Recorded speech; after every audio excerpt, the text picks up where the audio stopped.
Even when you feel low, you can still go. Even when you feel slow, you can still go. Even when there's no hope, you can still go. I never answer to no, man, I still go. And good evening, everyone. Live on my YouTube channel, this is Rich Mancuso. Welcome to Keep It in the Ring for this Thursday night edition of January 15, 2026. Welcome in. Like, comment, and subscribe, of course, to my YouTube channel here. And also String Punk Entertainment, TD Sports Talk, with my esteemed colleague, producer, and co-host Tommy D, who'll be here in a moment. As well as looking at that boxing calendar scrolled at the bottom of your screen. We'll go over some of those fights in the next hour and a half or so or less here at Keep It in the Ring. My social media handles, as always, xring786, facebook.com, Rich Mancuso. Get me on Instagram and other social media platforms, as well as read my content on latinosports.com. Welcome in, everyone, and comment as we go along. This is your program as well as mine and Tommy D's, as you'll see. And the comments will be coming in. We'll read and get to as many of them as we can during the next hour or more. So let's get this started. It's going to be about Dalton Smith. We'll get to that. The newest champion from the UK came to Brooklyn and dethroned the champion from Puerto Rico, Silvio Mateus. We'll get to that. Oscar De La Hoya and Eddie Hearn. Controversy. Boxing. What else? What else can it be? A purse bid to get this Virgil Ortiz Jr. fight going with Gerard Boots Ennis, the two separate promoters. They can't come to terms. We'll analyze that a bit during the hour. Ryan Garcia finally has his fight set with Mario Barrios. Garcia vying for his first title in his career if he wants to start a legacy. We'll get to that. More boxing. There's a lot of that. WWE news, some other wrestling stuff out of AEW. New champ, of course, Drew McIntyre. Where does that leave him for WrestleMania coming up in April? The nostalgia, the fact of the week, we get it all. And we want to hear from you. So let's get it started, will you? And come along for the ride. So let's look first at Dalton Smith. He came to Brooklyn. He's the newest champion from the UK. Eddie Hearn's Matchroom Boxing promoter. That's his promoter. And, of course, they were thrilled at the end. This was a fight, I can't say early upset of the year, but I can say this. We have a new champion at 140 at Barclays Center, which was not well attended, by the way. By all means, Smith went with the plan. He did everything that Mateus tried to do and couldn't do, and now he is a two-time champ. Mateus was a two-time champ. There's your new champion from UK, Dalton Smith, who had a lot of skills coming in, but relatively to many here unknown unless you watched him on the Zone with Matchroom Boxing and Eddie Hearn. He dethroned Mateus. Very interesting, because this division right now is very, very interesting. And you take a look at some of the fight footage we have, you can see how well Smith was in control with the knockout coming. On two of the three cards before the knockout, he led the fight to the judges at ringside. Referee was Ricky Gonzalez. There you have it. The bout was stopped. Mateus is now 23-3, 22 knockouts. Smith remains undefeated. And the rights of Smith, the TKO in the fifth round. That's how it all transpired. In a division that's very competitive with the champions, Teofimo Lopez, Richardson Hitchens, among the two well-known. And Smith possibly will have Albert Puello next. WBC may be ordering that fight. But we take a look first. But you know what? Let me go into this more. Let me bring in my colleague, my esteemed producer, my friend, Tommy D, TD Sports Talk. Then we'll go over this some more. Tommy, come on in. Don't mute yourself. Nope. There you are. And you're looking good. You're looking good, my friend, as always. How are you? Thank you. I feel good, and I'm ready to rock and roll. Been a busy week for me. I haven't really got to put any content up from the fight this past Saturday. So this is my first shot to do it today on a Thursday.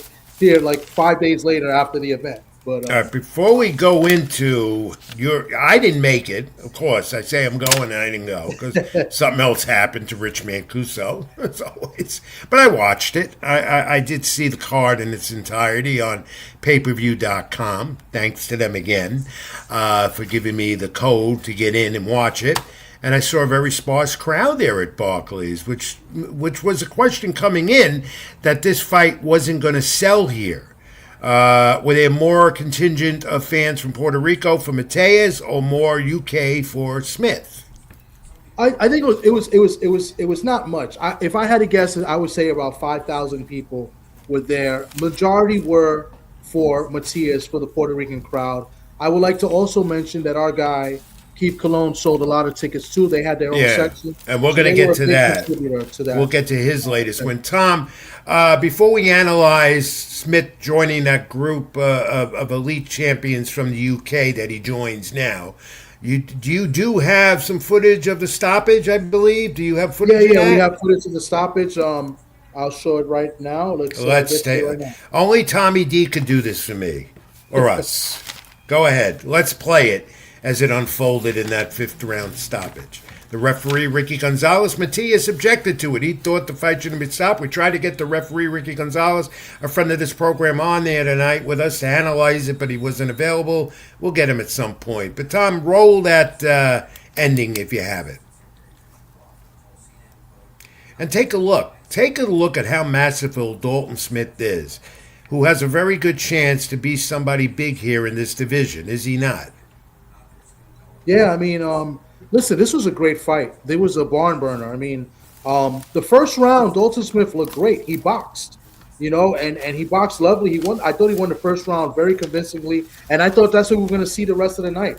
I thought he wasn't going to let Matias pressure him. I thought he was going to move his legs around more and try to bounce from the outside. Because listen, Dalton Smith's a very accurate puncher, and he's pretty good. He's got decent footwork. And he could punch to the body, and he could punch up top. He stopped Cepeda a couple years ago, I believe, and it was to the body.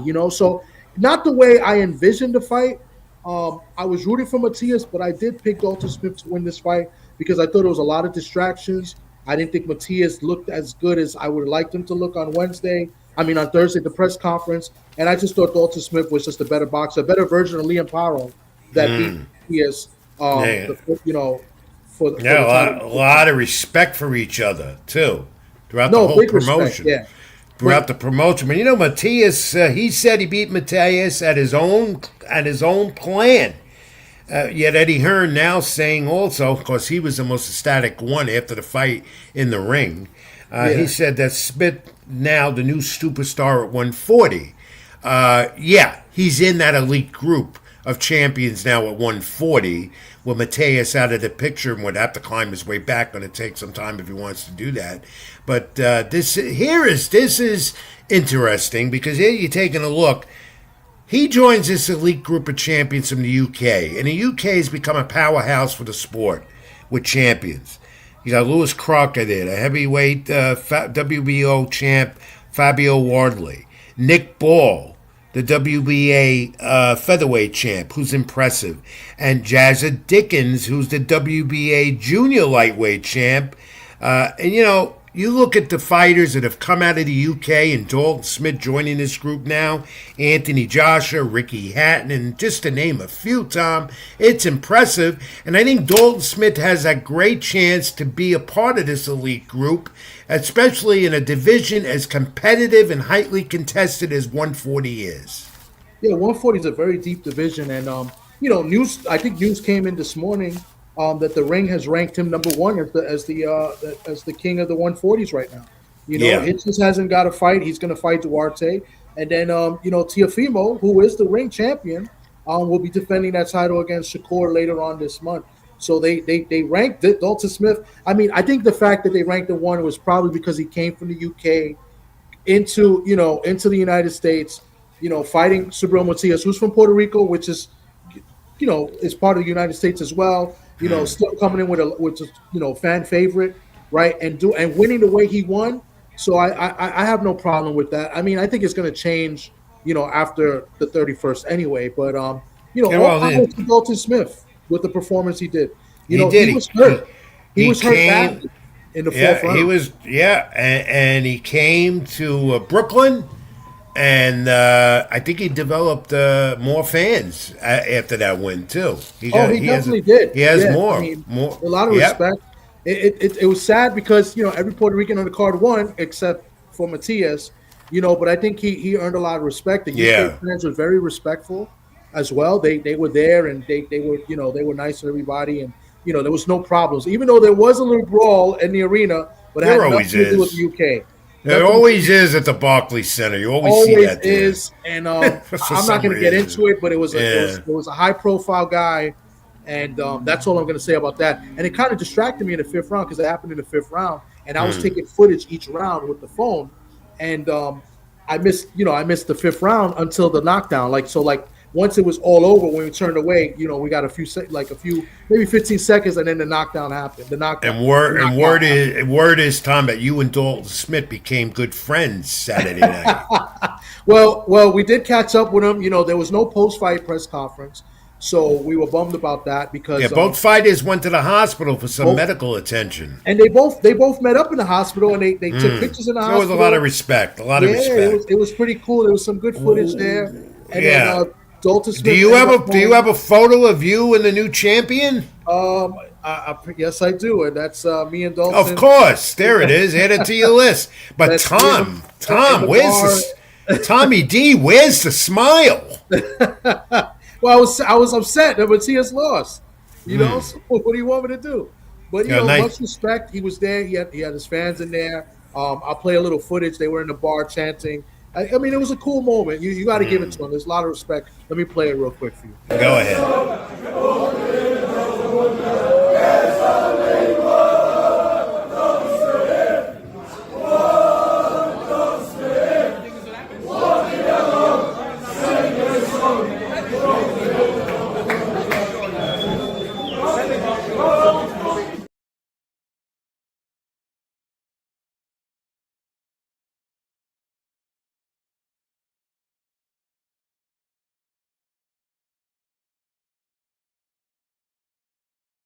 I don't know. Every time I play a video, it's muting me automatically. All right. So basically, I was saying it was a great event.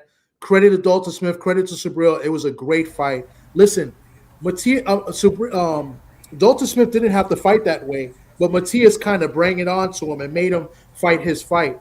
And what's Right, funny the is that plan. Dalton Smith had Matias on the back foot, which Yeah. you don't really see much in fights, no. in Matias fights. And he was hurt badly in that fourth round. I saw it. He wobbled back to the corner. I mean, we thought that it was over the next round. Matias was going to get him out. But Dalton Smith, credit to him, he came back, still fought Matias's fight, and he got to stop it. So you could do nothing but take your hat off and salute the guy and just give credit where credit is. As he said, he beat Mateus at his own plan, and that he certainly did. And did you catch Javier Cintron on the undercard? Before that, the first round knockout, maybe the early knocked out of the year so far. I mean, we're on not even. Well, that one was an exciting first round. That I know what you're talking about. Nesta Bravo. Nesta Bravo.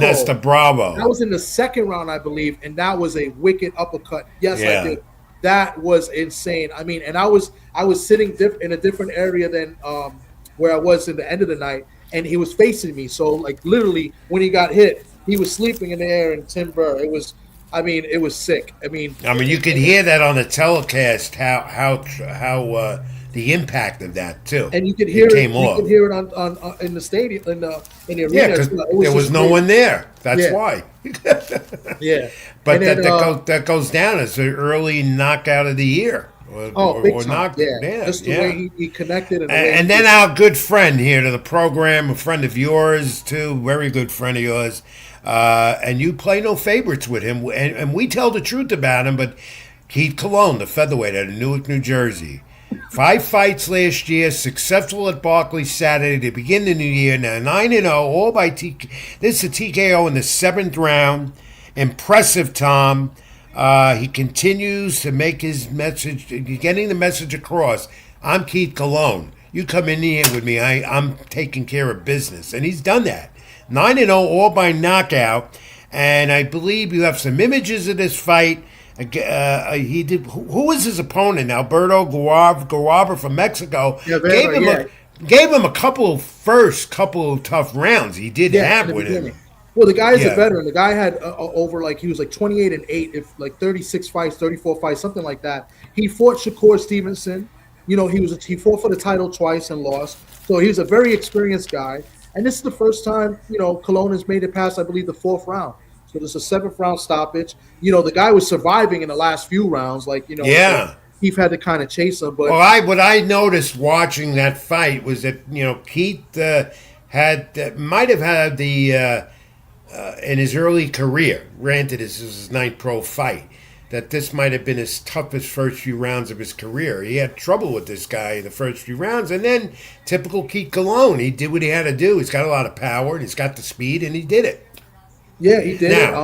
I got a little bit of video. You have some video of it, and then I think we have your interview with him as well afterwards. Some of that. Let's play that. Okay, let's do that. Okay.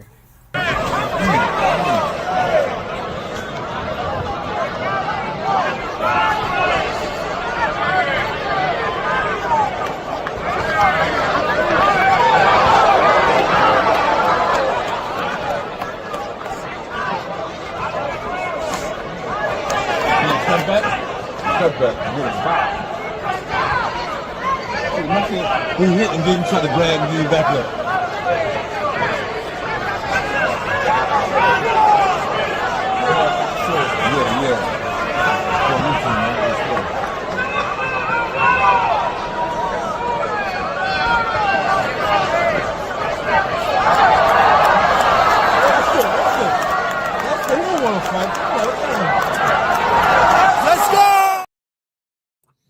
That was me screaming, "Let's go!" after the fact. But that was the knockdown. He did drop him, I think, like 3 other times before that in previous rounds, you know, and then the ref just eventually waved it off because the guy was really not trying. I don't think he was hurt, but he was really trying to, you know, you're on mute, Rich. Rich, you're on mute.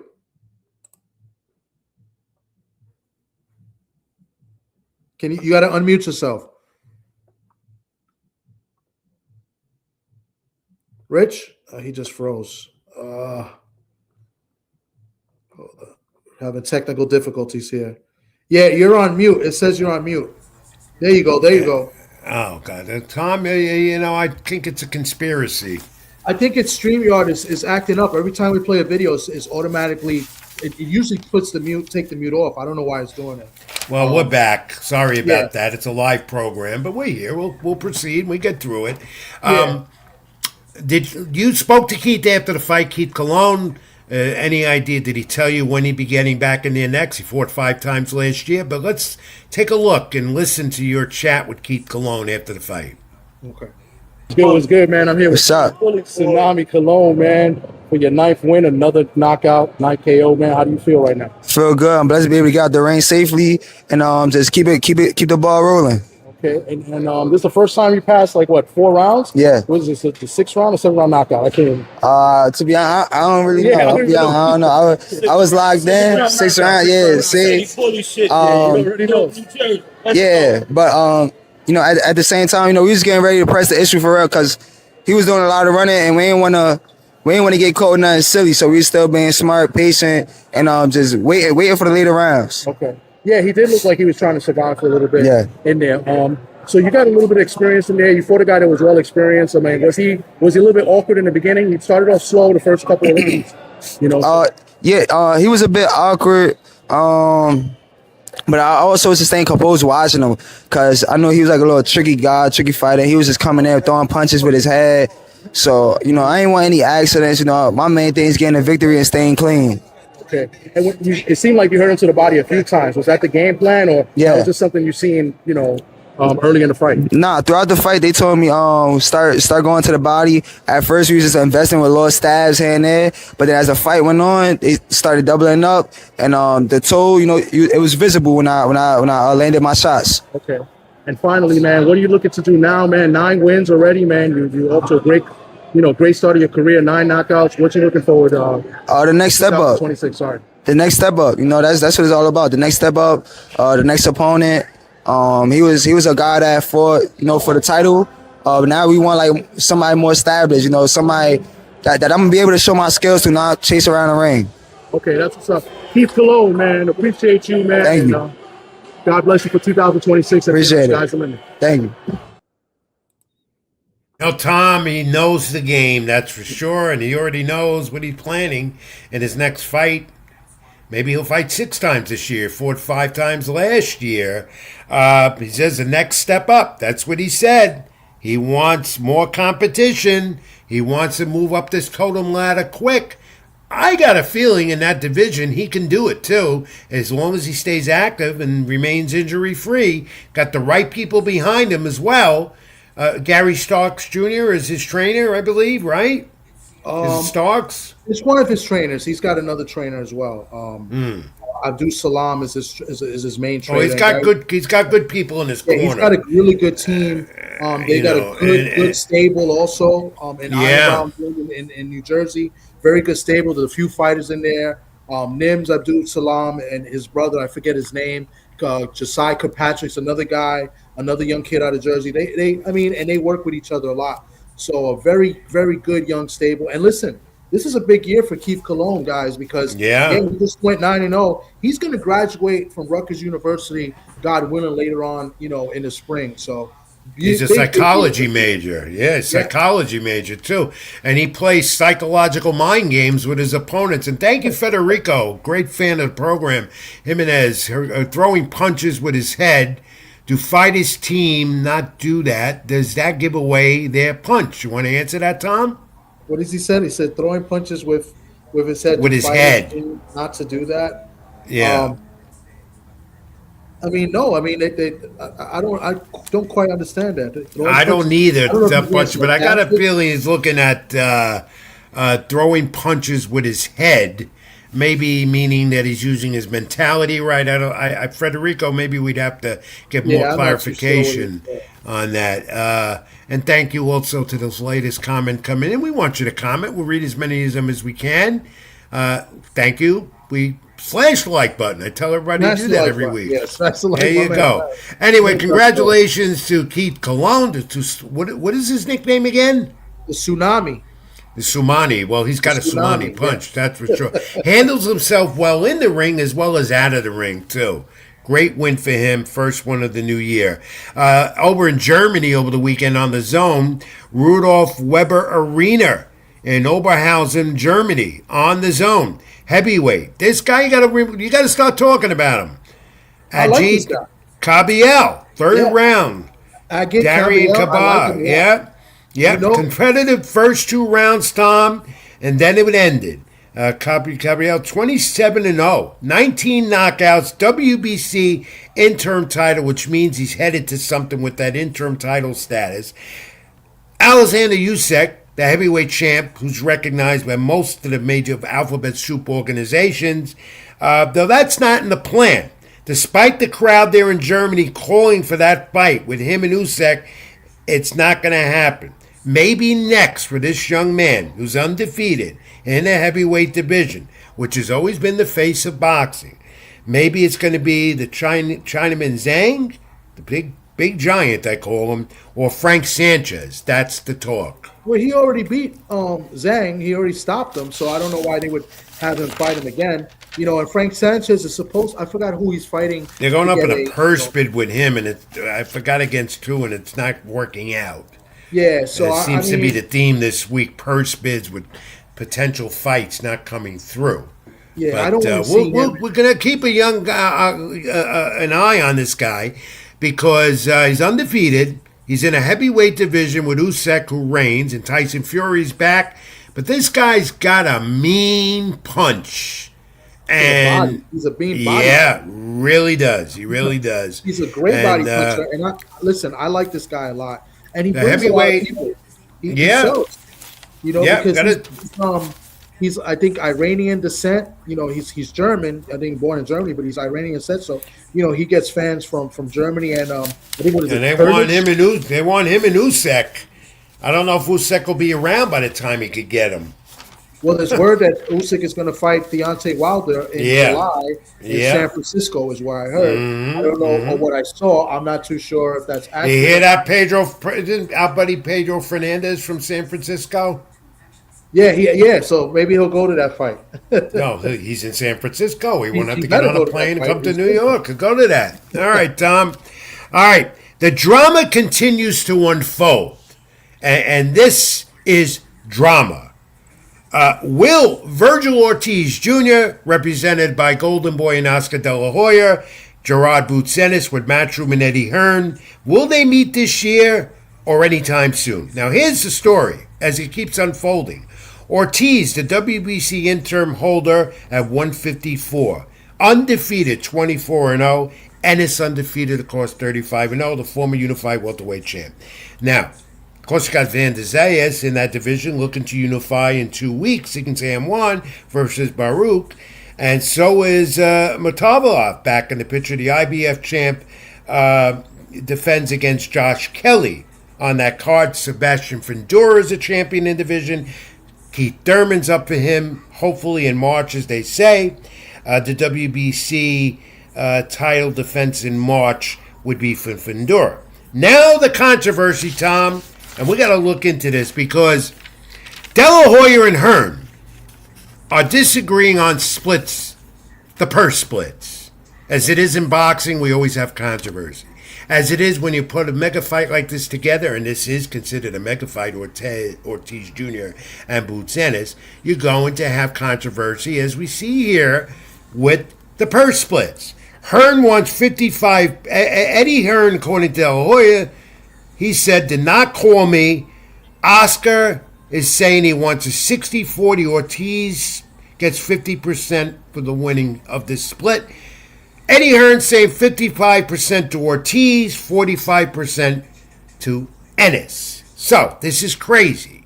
And Oscar De La Hoya is responding to all this, and he said, forget about it, we're moving on. So we may not get to see this fight, which means we will see this fight, won't we? That's how it goes. But here's where it gets even crazier, Tom. Ortiz's manager, Rick Marajan, says he has the right to negotiate with anyone, not Golden Boy and De La Hoya. So there's dissension there now. He says De La Hoya has no right to call for 60-40 split. Tom, what this all comes down to is this. We have a major fight that we could happen. The fans want to see it. These two want to meet. They've been calling for each other, for over a year or more? De La Hoya wants it. Eddie Hearn wants it. Yet they can't agree on a split with the purse. And the manager of Ortiz Jr. now is rivaling the promoter of Ortiz Jr., De La Hoya. Yeah. Tom, which is crazy because the manager's not allowed. So bizarre. It's bizarre. So it is very bizarre. I don't know what to take from it. I mean, both guys, I think, make good money as far as bringing fans to the arenas. You know, they would have to settle an arena next. So this is just talking about the money. Where would they fight? They'd have to do it in Vegas. I mean, that would be kind of like the neutral, but they're not going to do it in Texas, and I'm sure they're not going to do it in Philly. So, I mean, it's just a waste. It's just boxing politics as usual. We never get to see what we really want to see. You know, neither guy is a champion at 154 either. No, it's not a championship fight as well, but it would determine a lot, of course. But, Tom, in the old day, it was always like a 50-50 split. That's how it used to work. And I think 60-40, you know. Split. I think they're both going to make good money. It's a pay-per-view fight. I think this is one of the big fights of the year if they can make this happen. You know, on paper. You know what I'm saying? It's crazy. And you know, and I think if people are worried, like Oscar, I think Oscar's worried about if they lose, right? Can he sell? I think the loser can still sell. Oscar's on his way out of the zone too. Yeah. It seems like he's down to one or two more shows. They're not going to have him back. Yeah. So, you know, Oscar is great for the sport. He speaks highly about what has to be done. And most of the time I'm in agreement with him. But this is utterly insane. And I'm not taking sides with Eddie Hearn or him when it comes to putting this fight together because of these purses and the money involved. I'm just saying, put the fight together. Put the damn fight together. This is what the fans want to see, and it will only make boxing better, but this is making it look worse. Bad. It's making it look worse. And listen, I'm going to tell you something about Oscar. He promotes some of the biggest dummies in the sport. He promotes Ryan Garcia, who's, I think, is a POS, right? Yeah. Floyd Schofield, who, pulled out of the Shakur fight a while ago, and he can't get a big fight. What is he doing? Like, so now Virgil, I like Virgil. I think Virgil is a great talent, but when is he going to fight somebody? So I don't know. Oscar could be one of the. I mean, there's not many American promoters in the sport, big time. He's one or two. It's them, and I think, and Top Rank, and then the PBC would probably be number 3 as far as the United States. Oscar learned a lot from Bob Arum, the Hall of Fame promoter, Top Rank. By the way, they still don't have a streaming contract, a streaming service to show their fights. They have to dispatch their fighters to other shows on other networks, YouTube or whatever they got that they do on their own. But what's happening here is this again. Let's get back to this issue. Oscar De La Hoya and Eddie Hearn are not on the same page here. Yeah, they want the fight. And this is the fight fans want to see. They've been talking about it. They've been talking about putting this fight together, as we mentioned, over a year or more. All right? Something has to give in. I think they eventually will. It won't be 50-50, but just like they do in baseball with owners and players and salary caps, which will lead to a work stoppage after next season, because of everybody being greedy. That's what this is about, and I can't take sides here. Eddie Hearn's a smart businessman. That's why he's the lead promoter in the sport.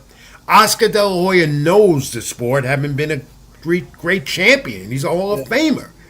And when Oscar fought, the money wasn't as big as it is today, though he did make an awful lot of money. Yeah. So someone here has to give in. And I think they'll compromise and they'll come to an agreement, and within a matter of weeks, we'll have this fight made. I don't know why they can't just do 55-45 to the winner. Sign a contract. Whoever wins gets 55, loser gets 45, and if it's a draw, 50-50. Just do that. But what makes it even more interesting is the manager getting involved. And that, to me, they have a say, but not, so much in that I can make the purse splits. No, the manager just helps negotiate. So this is bizarre as it is. Yeah. It really is. Let's move on, because De La Hoya's other fighter looking to build a legacy. He didn't have a belt yet. Maybe he'll get Mario Barrios' WBC 147-pound title. It's official. They're going to have press conferences coming weeks, so I hear. Las Vegas T-Mobile Arena, February 21st on the Zone. And Ryan Garcia said this. He said this about the poster, and this is typical Ryan Garcia, Tom. He did not like that Barrios' name is up there first on the poster. Hey, you know what, Tom? Barrios is the champ. Ryan Garcia isn't. He should be up there first. This guy is a clown, man. I just got no respect for Ryan Garcia at all. I just think he's a waste. I just think he's a POS. The guy he doesn't even deserve a title shot after, what he did with the steroids, and then coming back and losing to Rowley in a fight that they were trying to get him to win. And look, he's right in the mix. Number one, he's got a fight right after a loss. Another guy fighting for a world title after his previous fight was a loss. This is trash. And this is the WBC. Yeah, well, now you know why. Now you know why there was so much skepticism and skeptics in boxing. Here's a reason why. You just brought up a good point. That's another good point, Tom. Very valid and true. And that's what happens. Yep. So, but it is official. Ryan Garcia will go for another title, and there's still talk. Him and Devin Haney again, though I don't think it's any close to even happening. And Haney's a champ at 147. But hey, if Garcia wins this fight, and I'm not ruling him out, okay, then maybe him and Haney fight for that title that Haney has at 147. And we're getting somewhere. What I find interesting also in this fight, which I find it kind of suspect too, Goosen is gonna train Barrios for this fight. who worked Right. with And Garcia a few work fights with ago. Ryan Garcia. Well, Goosen is one of those guys. He'll go where he's got to go. A fighter wants him, and Goosen makes money off them. Yeah. Very highly touted, good trainer, but he goes where it is. He's a smart guy, Yeah. and this guy's made his money in boxing. He knows what he's doing. Good trainer, established, and Garcia, of course, he gets rid of every trainer he has. Yeah. Well, he's still. I And believe he's Barrett, still with Derek. What is it? Derek James. I believe he's still. yeah, I think so. Well, anyway, that's coming up in February, which will be an interesting month for the sport.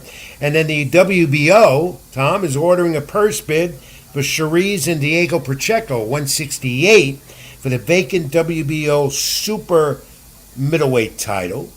Both, here we go again. Both camps here couldn't reach terms yet on a purse bid. That seems to be the theme this week.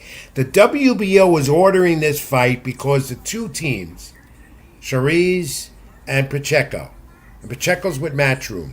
Cherise, I think, I'm not sure. I don't know who I thought he was a Turkey guy. I find that He's shocking. a I think. Turkey guy, yeah. I So now the Turk guy, Yeah. well, I would think now, if WBO orders it, the Yeah. Turk guy's involved, Eddie Hearn's involved, they have a close working relationship, and they'll get this fight together. And, Yeah, but that's why I again, don't understand why it's going to go to purse bid, because I figured the Turk Yeah. guy was, that's his Well, guy. They would find a, interesting the Who was last the 10 money minutes. What On have the we wing talked part. about Tom, what have we talked about the last 10 minutes? Terse bids. Yeah, the purse bids. Boxing it. politics and the money that's out there, and we have controversy even with this. Pacheco, though, didn't look good in his last fight. He may not be ready for a title at 168, a division once held by the undisputed there in Terrence Crawford before Canelo Alvarez had everything. Pacheco, though, this did an interesting fight for him, a fight he would need to win if he wants a major title at 168. Yeah, for sure. Pacheco, you got one guy that looked great in his last fight, beating Berlanga, knocking him out in foreign territory, right, coming. And then you got another guy that just changed his trainer. He struggled with Kevin Sajo, right, from France, and he got dropped in that fight. Some people thought he might have lost that fight. He did not look good in that fight at all, and now, is fighting a guy like Cherise. So, two guys going kind of in the opposite directions. Diego Pacheco was a once highly touted prospect. A guy for the division. So he didn't look like it in his last fight. To me, he took a step back in his last fight. Yeah. Took a step back, and he's not ready. He's still not ready to go for a major title, 168. Richardson, Hitchens, and Durate on. They're going to be on the undercard of the Barrios Garcia undercard. Hitchens defends his IBF junior welterweight title. Again, the division at 140 going to be very busy this month, especially the end of the month, and next month in February, Tom. So I got a question about this. If this fight really does happen and it's on that card, that's a Golden Boy card. Is Hitchens now a Golden Boy fighter? Because I thought he was with Matchroom. He's with Matchroom, so with go Eddie. figure So that out, too. That's what I'm saying. So they're able to get... How more confusing can it get? So Eddie's got a guy against De La Hoya's guy. Because Duarte's a De La Hoya fighter. Yeah. So they're talking. They're talking because their two fighters are fighting on February 24th against each other as well. So they're talking. Yeah. So maybe we will have Anderson. Maybe on that day we'll find out if Ortiz Jr. and Boots Ennis will finally have a fight. Who knows, right? All right. Yes. And this undefeated Kaleem Walsh, the knockout artist from Ireland, we've seen him a lot in New York at the Garden. He's headlining the first Zuffa boxing show, January 22nd, Paramount Plus. Dana White, TKO Endeavor. Dana White says Walsh, the WBC Continental America Super Welterweight Champ, undefeated with a power punch. We've seen it. We know he can do it, Tom. So he's going to headline and get great exposure. Paramount Plus for that young man, Kaleem Walsh, headlining the first Zuffa boxing show. Yeah, I see this coming a mile away. We already knew. We've been watching Kane and Walsh for a while, fighting under Tom Lawful 360 Promotions, whereas they were using the UFC Fight Pass or Fight Zone to put on their fights. which is Dana White's channel, I guess. And so I seen this a mile away that these 360 guys were going to go over and be, on the TKO, Zaffa, whatever you want to call it, cards. Yeah, I mean, of course. Walsh, he's a good young talent. I mean, he's gotten better. I mean, we saw him here in the Garden once, and he fought a good friend of mine from the Bronx, and I thought he lost, but it was a good fight. And but he definitely has gotten better, and he's going to be good in this division. I mean, as he moves up in competition, fighting Ocampo, that's a good test for him. Yeah, you're talking about a friend from the Bronx, Villarreal, right? Yeah, Villarreal, Ismael Villarreal. Villarreal, yeah, right. Yeah. And we covered that fight. I remember that. Yeah. It was the last year in the Garden in the theater. All right. Tom, after Gervonta Davis and Lamont Roach had their controversial draw back in last March, that voluntary knee rule came into effect. By the way, Gervonta Davis, there's a warrant for his arrest. The latest domestic violence situation with him, stemming from him not being able to fight Jake Paul. Well, finally now there's an arrest warrant for him, and they have enough evidence. This could be the end of Gervonta Davis, which would be a sad, sad story.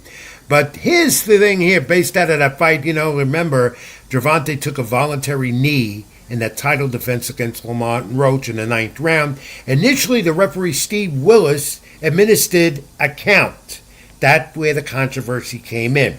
But now, in the last few days, the Association of Boxing Commissions, in the referee manual, they've changed an amendment.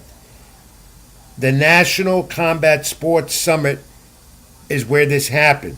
Now, taking a voluntary knee, according to their amendment in their rulebook, is now recognized as a knockdown. Do you agree with that? I definitely agree with that, and I think that was always in the rule in some capacity, where they just didn't enforce the rule, that night. You know what I'm saying? They dropped the ball on that. The Athletic Commission dropped the ball on that, and they had to do something. But the job is already done. It was a very close fight. Some people still thought Tank won. Some people thought Roach won, but definitely an awkward moment in the fight. Feel bad for Roach because I thought he won decisively in his next fight against Pitbull, and they gave him another. And that had been a knockdown. We know Lamont Roach would have been the champion. Yeah. Well, no, I don't like to say that though, Rich, and I'm gonna tell you why. Because we don't know if they counted the knockdown if Tank puts more pressure on the next few rounds, thinking that he's down, that he loses 2 points, right? Because that's automatic 10-8 round. So we don't know. We can't really say that for sure because maybe he fights a little bit differently, thinking he's down. So I don't know. I don't like to say that. It's the same thing like if you protest a rule in baseball, they have to replay the fight, replay the game from that moment if something went wrong on the protest. We need more replay in boxing. We do. We do need more replay usage. Your thoughts on Gervonta Davis and the arrest warrant, Tom? Listen, I mean, I think he has some issues. I think he has some problems. I hope he fixes them. I read the warrant. The warrant is available to be read online. You could read everything that happened. I kind of figured there was some tape if there was some arrest warrant involved. They do have video. I just think for his sake right now, he should turn himself in because you never know what can happen. If they catch him or something, who knows? I think he needs to turn himself in and just, handle his business, in the court of law and then, move on with his life. And his career. I'd like to hear, and I'd love to know what the fans think of all this and all what we've been talking about the last half hour more as we babbling on with everything. Like, comment, subscribe to my YouTube channel, Rich Mancuso. Comment here, Tommy D Sports Talk, Spring Punk Entertainment. Tom, any comments come up before I give one or two other boxing notes and take the break? Well, your favorite guy, your favorite nephew, BVO, is in here starting trouble as usual. He said he's I don't even want to read the comments that he's saying because it's I think that they're not PG rated. I think it's above that. But he definitely says what's up to you, Uncle Rich. He definitely says what's up, and he's making fun of me as usual. Federico, he turned himself in. That's latest thing. I didn't know that. No, he says turn himself in. I didn't hear. I didn't hear that he turned himself in. The last I heard late this afternoon that there was a warrant for his arrest. BBO said I he would would fly to Russia. Let's see. You go fly. I did that once, by the To way. Russia? Yeah. I covered a fight. Really? Okay.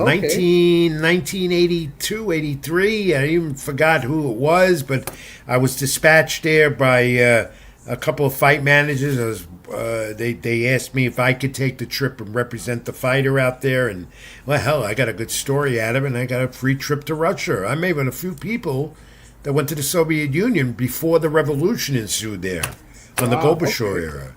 Yeah, so and that we're gonna go 17-hour flight, no food over there at all. I was drinking. I for like 5 days I ate bread and whiskey. That's how they served you dinner, breakfast. Whiskey or vodka? They drink vodka. And I had to wait vodka. And I had to wait 3 hours outside of McDonald's to get in. 3 hours to get into the McDonald's over there. Oh my God! Finally got in, and it wasn't good. Wow. And they rationed how much you could get with the ruble, Russian ruble. And there's all stories about that, how they tracked me down because they knew I was American and followed me all over the place. Because they held up their hand and said, give me, $5. The American dollar to them was a lot of money. So in exchange of money. But I would like to know what fight you went to go cover out there. I forgot. I got to look it up, go back into my history books, and I'll tell you. But that was a trip that I'll remember that trip, and I don't want to remember that trip. Tom, let's move on and close this segment up because the weekend of boxing leads to more in the next month or more. A lot of names coming up.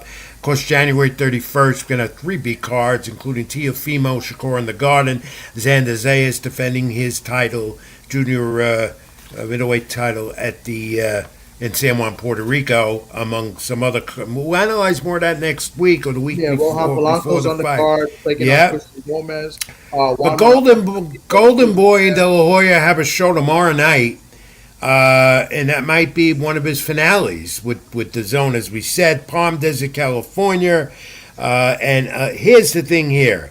Alexis Roker withdrew from the fight today against Raul Coriel in their rematch. What's the word on that? I heard he was that Rocher.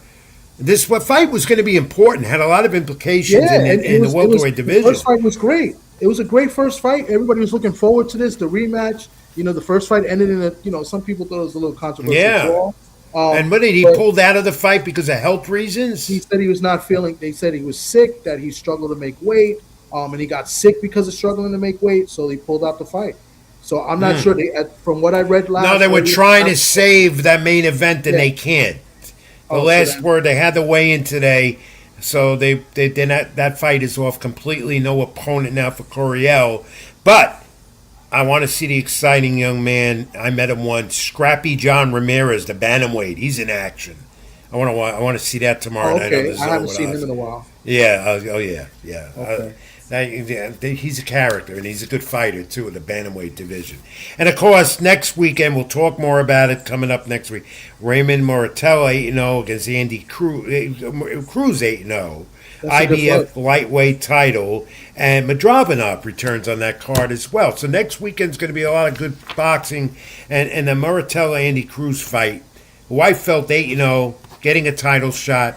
We talked about this. I don't agree with that.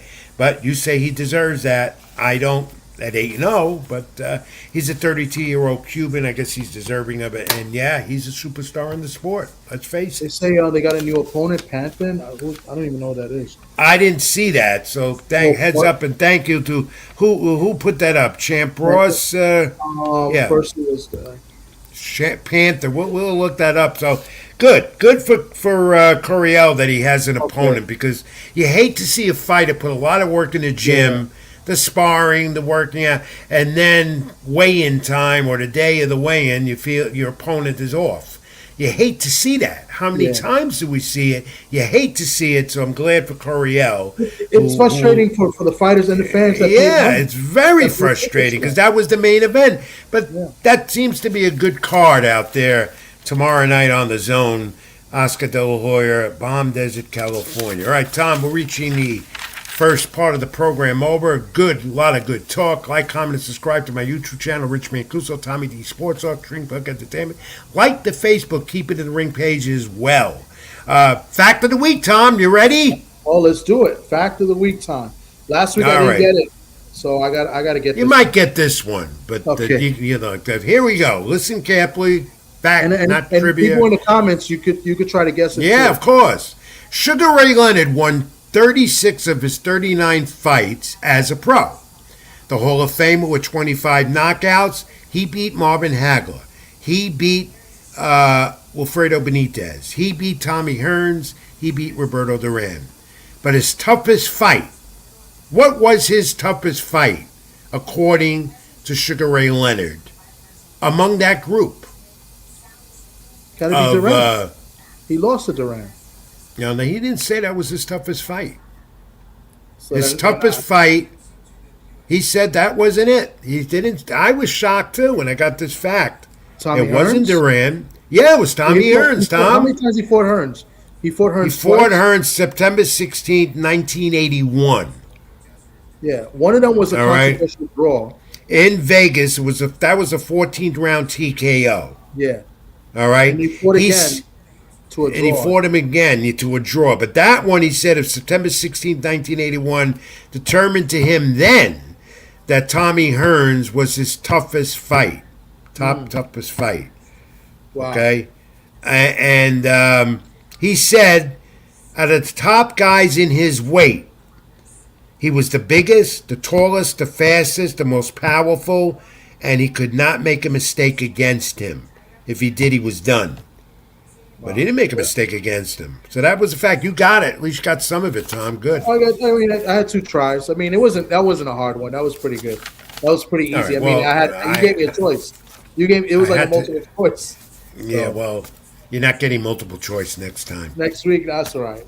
I've been doing good on these. I mean, you got me with a hard one last week on purpose, because I was good at them. So we'll see what happens next week. All right. Well, you're And doing if you're- good to and if start you're not here off. next week, I get to do it.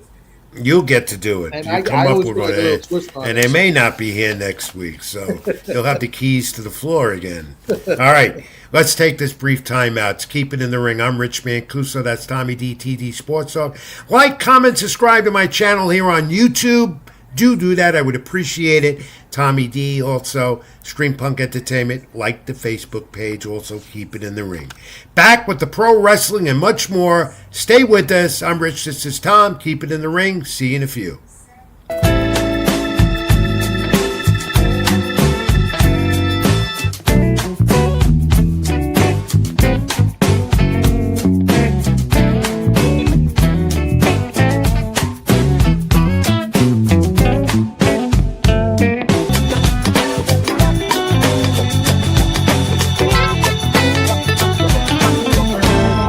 Even when you feel low, you can still go. Even when you feel slow, you can still go.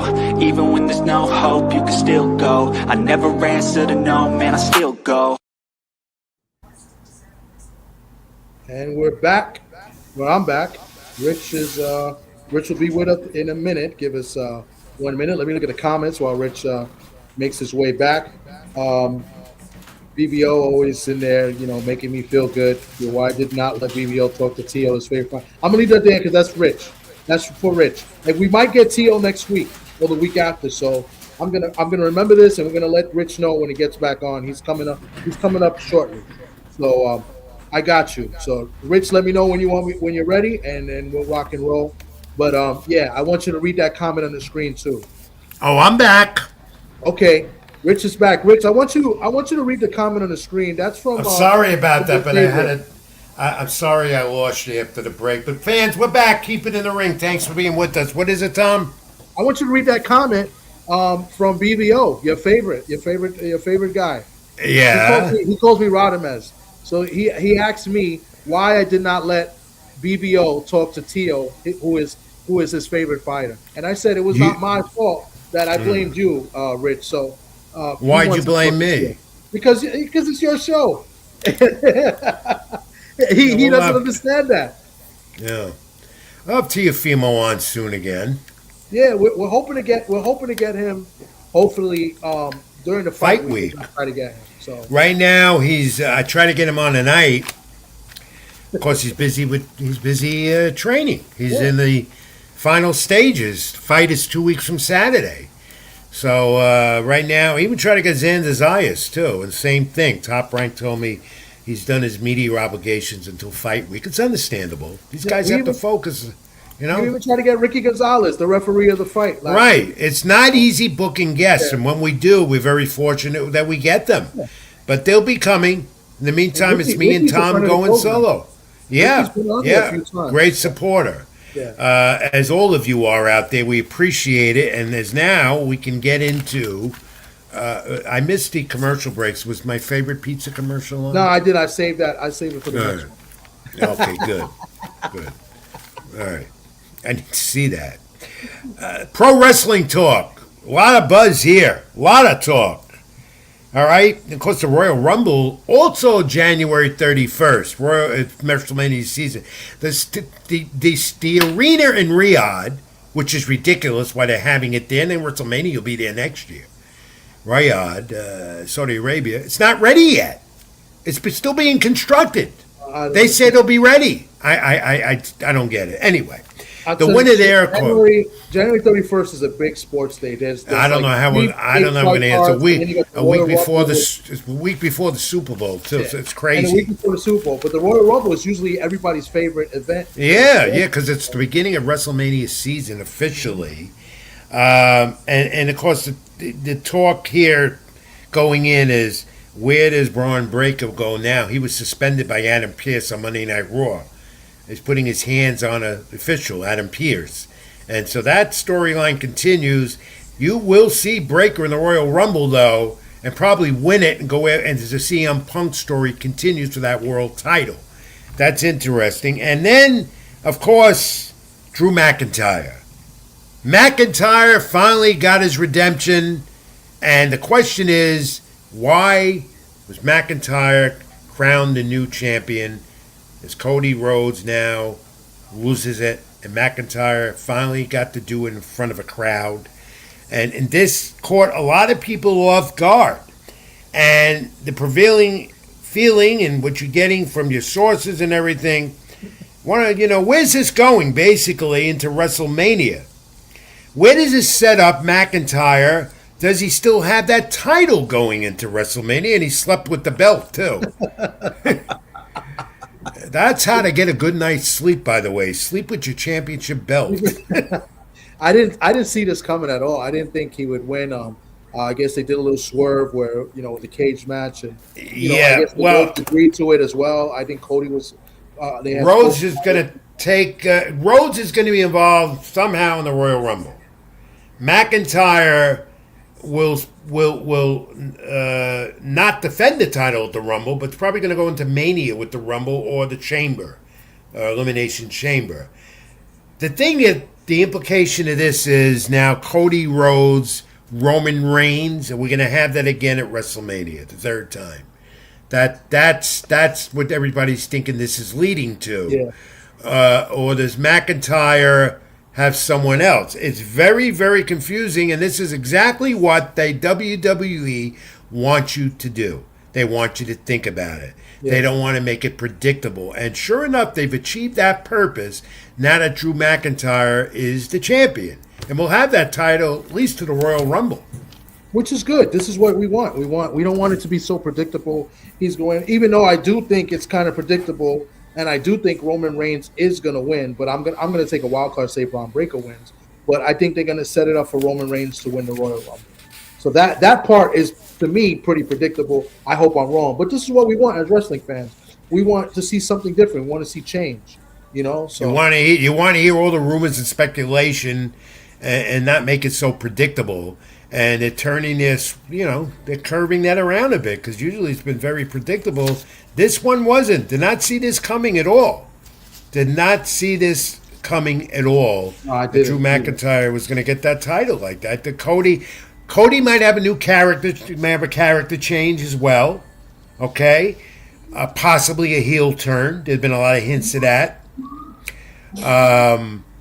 And Cody might just have a whole different character. Yeah. But I don't think he will. Fans want to see it. They've been waiting for Cody Rhodes' heel turn. Between you and me, I am not a fan of Cody Rhodes. No, No. I think he does well at both. I think he does well as a face and a heel.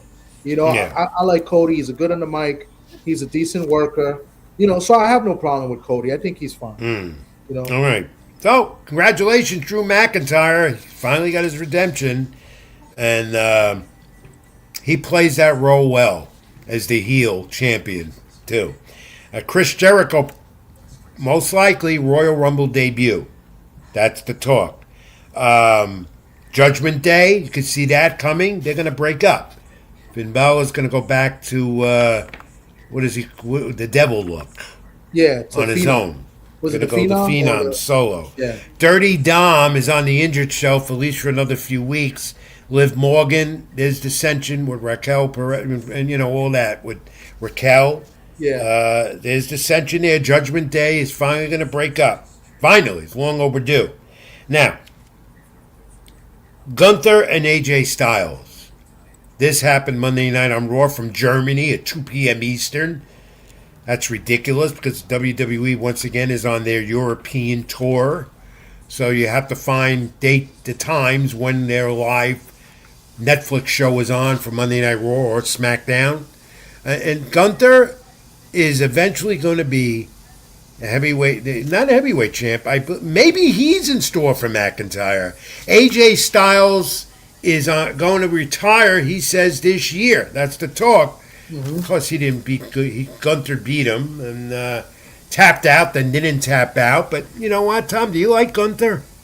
I think Gunther's good. I think he's good. You know, he's got the old school heel look. You know, I like him. I think this is what wrestling needs. They need somebody like him. You know, a good heel that doesn't have interference, no stable, no anything. And and yeah, heels cheat to win every now and then, but he does go over and wins clean at times as well. So I think Gunther is great for WWE. I like Gunther a lot. And Tom put this one up because it's Bravo Americano.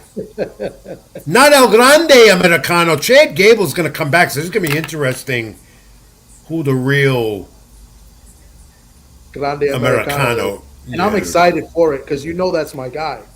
But this is Bravo Americano. This is Bravo Americano. Bravo Americano. So really? Rich, are you telling me Yeah. you like this guy? You like Bravo Americano? Yeah, I like him better than El Grande Americano, whatever they call him. Yeah. Unbelievable. You know why? Because I know who that is under the mask. That's why. Who is that underneath the mask? Tyler Bates. Tyler Bates. That's who it is. I'm not. That's why I like him. I know who he is because he does the whirling he has that move, and it's his famous move. The one that Cesaro used to do. Yeah. Okay. Yeah, but so I that's don't him. know who that guy Tyler. I never seen him. Yeah, Tyler Bates is basically, on the low part of the Independent roster. team? Okay. No, he's with WWE, but he's a full timer, but he's on the low end of it. Oh, okay. But at least I like him because I know who he is under the mask. Unbelievable. But you know who El Grande No. Americano was underneath the mask, and it was Chad Gable. Yeah, but Like it was obvious it was Chad Gable. But then they tried, Kaiser taking his place. But this Which is guy, hilarious. I think it's funny. I think it's great. You have Chad Gable, who's like 4 feet tall, and then they substitute him with Kaiser, who's like 6 feet tall. you know what they're gonna do? I guarantee a WrestleMania match. El Grande Americano, Chad Gable, and Kaiser, who's playing that role now, they're gonna find out who the real one is. WrestleMania. It's obvious. I'm for it. I'm all for it. All right. And in talking that AEW is going to lose Powerhouse Hobbs and jump to WWE in a matter of weeks. So Boogie Down Maine. Yeah, I remember him. The real The show, and I Boogeyman. remember him well. Yeah. and of course, your favorite group AEW continues. And last night, though, Tom, you got to admit, if you didn't see it on Dynamite, MJF, the champion, and Bandito put on a hell of a match. And of course, MJF looks like he's turning babyface again, maybe a little bit. But then, he congratulates Bandito and then says, you will be world champion one day. And not now, of course. So we attacked him after he defended the title. But that was a good one on AEW last night. Very little that I could say positive about AEW, but that one was good. That one was good last night. Yeah, I know. You don't watch AEW. It's understandable. I don't watch it. All right. Tom, that wraps up the wrestling segment. Like, comment, subscribe to my channel on YouTube. That's Tommy D. I'm Rich Mancuso. One final break, brief. Come back. We have nostalgia to talk about and a little this, a little that. Stay with us. Let's keep it in the ring. I'm Rich. This is Tom. Back in a moment.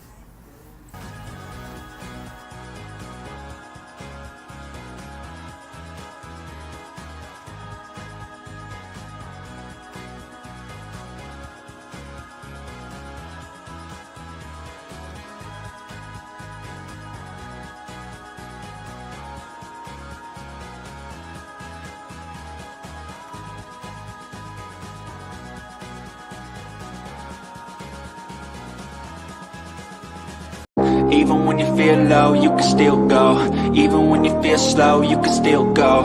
Even when there's no hope, you can still go. I never answer to no, man, I still go. All right, Tom, let's get to nostalgia this week on Keep It in the Ring and begin with January 14th, 1984. Ray Boom Boom Mancini, who I spoke to this week and will come on this program at some point. That wasn't Boom Boom. That was McIntyre sleeping with the belt. Yeah. Well, Mancini with the... quite a I pressed the wrong image. Regardless, quite a contrast, wasn't that? Tom, you've never amazed. You amaze me every week. Ray Boom Boom Mancini. TKO of Bobby Chacon. The WBA Lightweight Title was retaining it. He battered Chacon in Reno, Nevada. Chacon and thanked the referee Richard Steele when it was over for stopping the fight. What do you think of that? This back on January 14th, 1984. Mancini, the Hall of Famer. Quite a fighter in that division at the time. Yeah, he had a pretty good resume. His last 4 fights were pretty interesting. I know he fought Camacho in a close bout. Who else he got? But Ray Mancini was a tough guy. Out of Youngstown, Ohio. Yep, that's where he's from. Of course, the unfortunate thing is the incident, the tragic death of Duka Kim, who we fought 15-round battle, and Kim would succumb by a stool and later pass away to a brain injury when brain injuries were becoming now the focus of boxing. And Mancini still talks about that and still looks back at that and still feels the pain. But that's the unfortunate part of being in such a tough combat sport that boxing is. Yeah. And but that's a lot of people remember that about him, but more so they remember his style. Back then in 1984, here against Bobby Chacon, he beat a formidable guy. Chacon was well-ranked and well-liked and very talented in the division, and Mancini went in and did the job. And 3 rounds. He did it in 3 rounds. And that was his last win. That was his last win. That's After right. that, and he's one of the last guys to fight 15-rounders. Right. That's right. That good point, because after that incident with Duka Kim, that's when boxing went on a brief hiatus and they made the rule changes. And instead of 15-round championship fights, for safety reasons and precaution, all the sanctioning groups at the time agreed, all in unity for this one, boxing commissions, athletic commissions, so forth, they agreed. 12 rounds, not 15 no more, because of safety. Though I believe 3 more rounds is where championship fights are determined, and I don't think 3 rounds more. And I talked to a lot of fighters today, Tom, who will tell you that 15 rounds over 12, there is a difference. And as far as safety, you don't know. This could have happened to any fighter in the first round. Yeah. But they took that precaution, and they'll never go back to 15. They've been talking about it, but they never will. But Mancini's remembered for that. Then we go to January 14, 1995. The Tasmanian Devil, the Hall of Famer, just inducted last year up in Canastota. Vinny Pazienza, who I knew very well, his father as well, Angelo, who was a late father.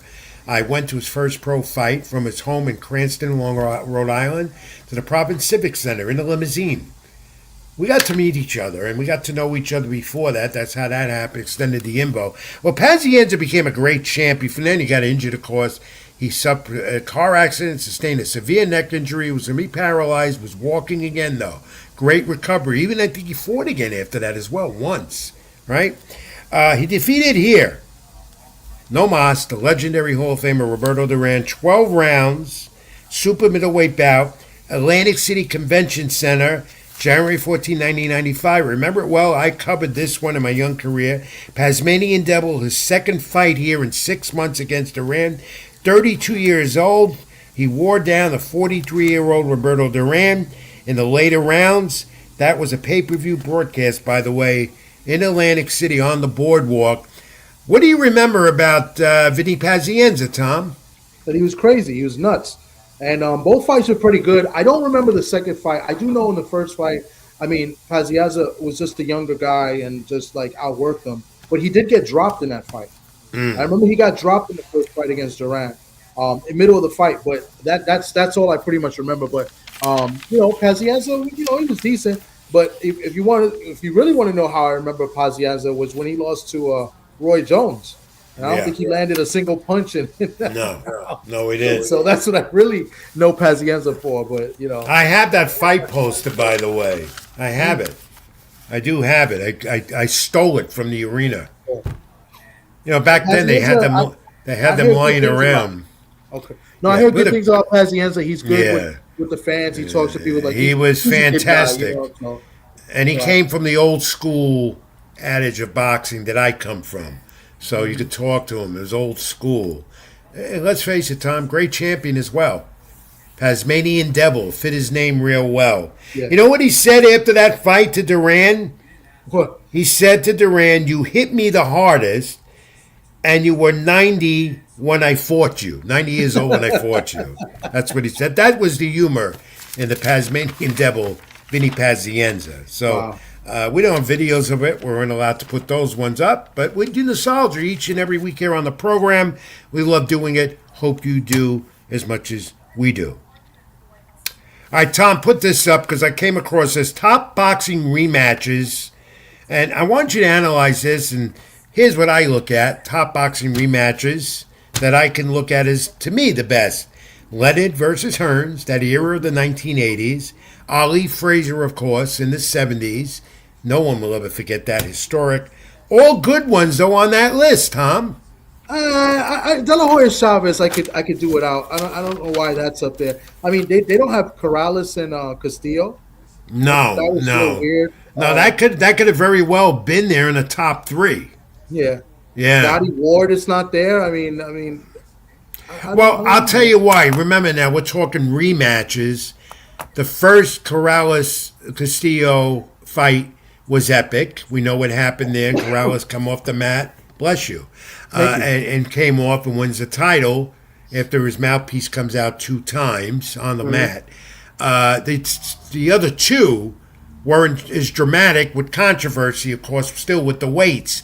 So, remember, these are rematches, not the first fights. These are rematches. Oh, so these are immediate rematches. Okay. Yeah. Okay, that's different. And then I'm looking here, you know what, I get, because Roker and Coryell are on there at the bottom. That was that's what they brought supposed to happen tomorrow night in California. So that's why, because their first fight went to a draw, and it was kind of an epic fight, the two of them, when they fought the first time. Pacquiao Marquez was always interesting. They fought 4 times. Their rematches, all of them, were very, very compelling. They had something to it. All of them. And the history with those two was unbelievable. But again, I looked at Ali Frazier and Leonard Hearns as my top 2. This wasn't my list, but I agree with that. Yeah, this is pretty good. I thought Gotti Ward, they didn't fight right away. I mean, could have sworn they did, but maybe not. I mean, that's got to be up there. Yeah, that's not on there either. But their rematches, they didn't fight right away.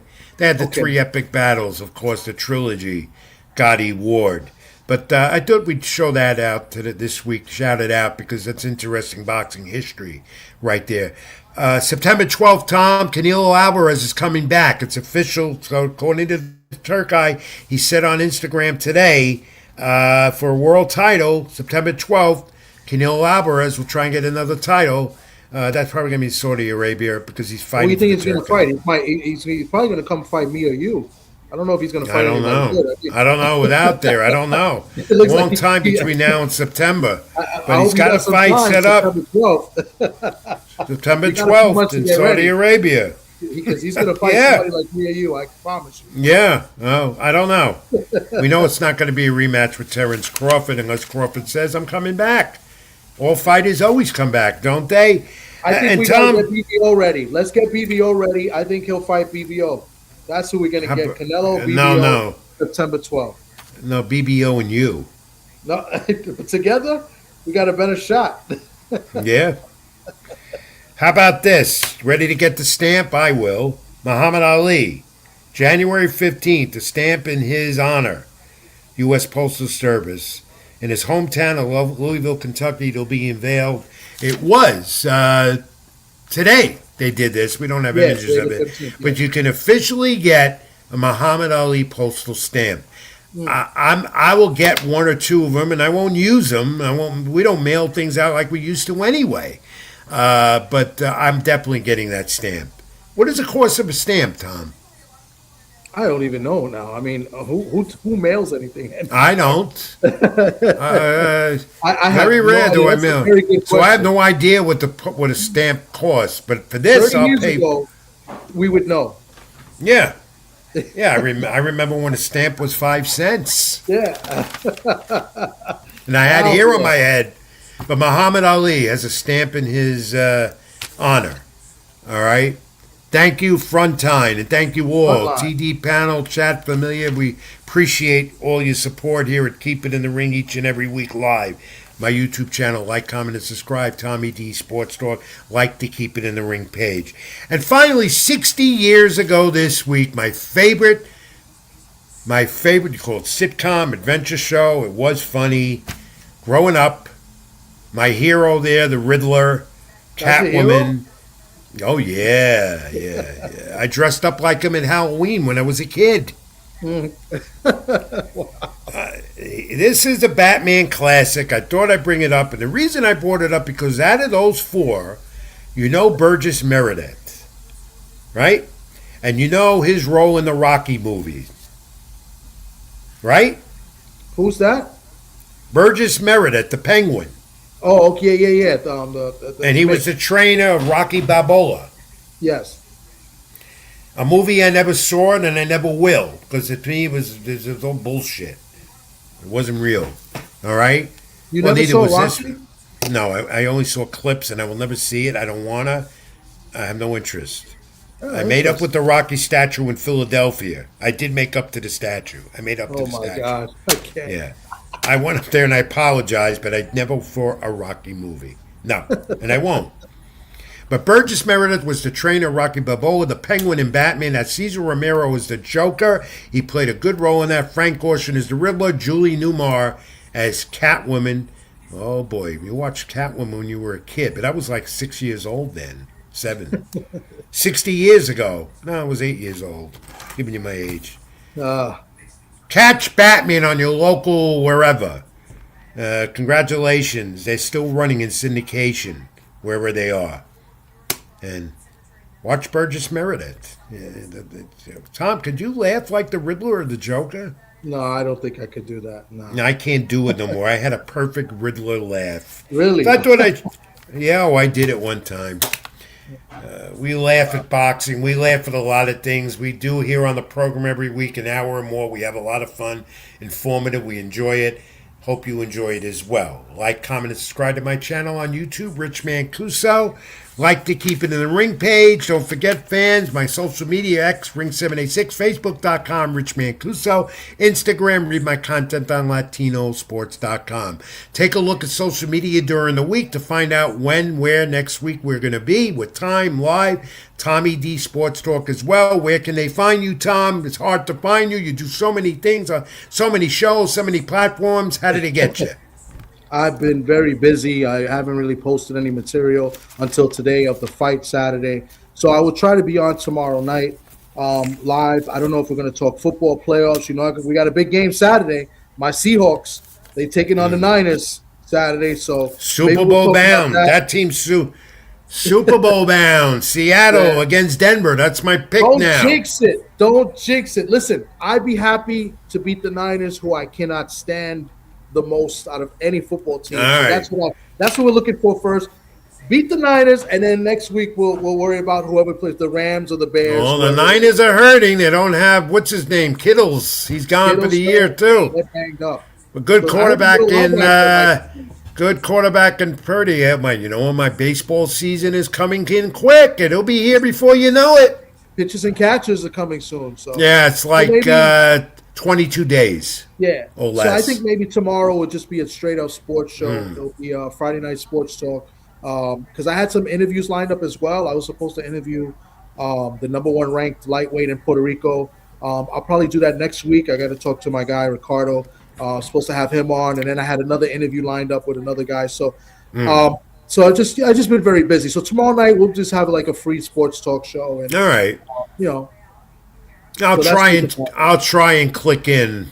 Yeah. With my busy schedule, I'll try and click in. Okay. And salute to Frontline. He says, let's try this again. TD Pano and Chat Familia. So salute to you, Frontline. Thanks for coming through. We will do it again. He wants Cody to turn heel already. Oh, he might. A lot on the program this week, and we'll be lining up guests in the weeks to come here on the program, Keep It in the Ring. Now, for next week, tune in. I'm pretty sure I'm not going to be here handling this with Tommy D, who I trust so much. He's my great friend, colleague, co-host. He produces as well. Tom will probably have, once again, Tom, you're going to probably have the keys to the show next week. Okay. Hey, I got to drag Sock out. So I might bring Socrates on, and we might have some fun with, some of the fights coming up. So I have to take care of an important thing for myself, personal, and that's why I may not be here. Let's just say I might be under for a day or two. Nothing serious, but going to be taking care of it. But that could change. So watch your social media. Tommy D, I love you, man, and I can tell you how good you are, how great you are. You make me look good every week. We love you, everyone out there supporting this program. Keep coming in and get more to subscribe to my channel and Tommy D at Keep It in the Ring. God bless. Take care of yourselves. Be good to each other. And until next time, what do we say, Tom? Keep it in the ring. Keep it in the ring, everyone. Thanks for watching. See you soon. Even when you feel low, you can still go. Even when you feel slow, you can still go. Even when there's no hope, you can still go. I never answer to no, man, I still go.